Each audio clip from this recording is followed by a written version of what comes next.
give you some statistics and data, and then I will make some remarks.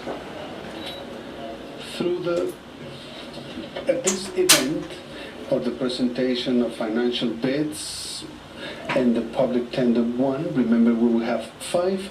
In this stage, we have 7 companies making financial bids. 9 companies were registered and 7 of them made financial bids. You've said that this first part of the public tender didn't have the drive that you were expecting, and you're also saying that, well, given that the next one has a lower risk, you will have more participation. Aside from that, is there anything else that we can present to the companies to incentivize this, to create more drive? I'm going to make a comment, and I'm sure that both of my colleagues will also make a comment on this regard. The main objective in this process, the main objective of the government is, well, for the National Hydrocarbons Commission especially, is to have a bidding process or a public tender process that is comprehensive, fully transparent, and clear. Now, based on the contract, just as the law states, we want to maximize the interest of the state, or the amount for the state, and to provide the highest amount of profit for the state. So that's why today we had 4 contracts that, although they had some bids present, they were not awarded because they didn't reach the minimum amounts established by the Treasury. And I can be stand corrected on this, but what I know is that the state is not going to sell or give the contracts just for a lower amount. It's not just to award contracts for awarding contracts. We want to award contracts in the best terms for the state. What was wrong so that you could only place 2 out of 13 blocks? And as a result of this, will you make any changes in future public tender processes? Thank you, Alejandra. In replying to your question, and the subsecretaries may complement my answer.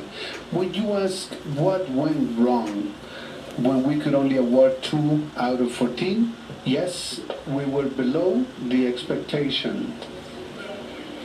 But without any doubt, this would lead to reflect upon the events from different angles. In the international framework at the moment, oil prices have been shrinking, particularly in the last couple of weeks, in the light of the crisis in Europe. Without any doubt, there was an effect of this. But oil prices in the short term are not just the whole of the answer. There are other considerations we need to be looking at.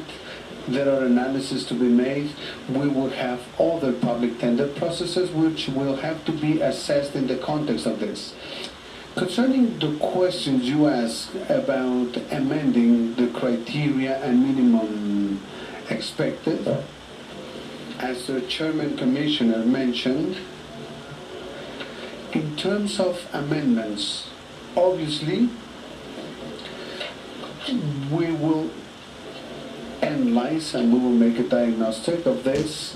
But there is one thing I would like to highlight about today's event, and it is the following thing. We have now opened the way of awarding contracts in Mexico. It's a fully transparent mechanism, and therefore my recognition for the CNH for their extraordinary work in arranging such transparent process. In relation to forthcoming rounds, the 3rd public tender process will be conducted on December 15, and we are in a process of assessing the specific design of the 4th public tender process, which will include deep water areas in the Gulf of Mexico and extra heavy crude oil in some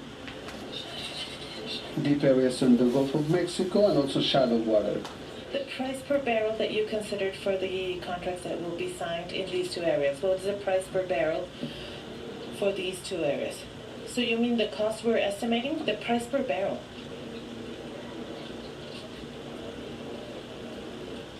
We did not set a price per barrel.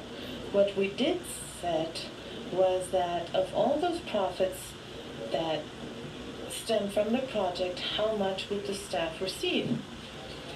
We also know that royalties will depend on the level of prices, and income tax will also depend on the level of prices. But it's not that we are establishing a fixed price to which the barrels will be sold at. The barrels will be sold at market value, and from that sale that they do at market value, then there will be a distribution about or an allocation of the amount that it represents the government take and the amount the contractor requires. But it's not that the contract will be establishing a fixed set price for the barrel. We're going to be working with international market prices.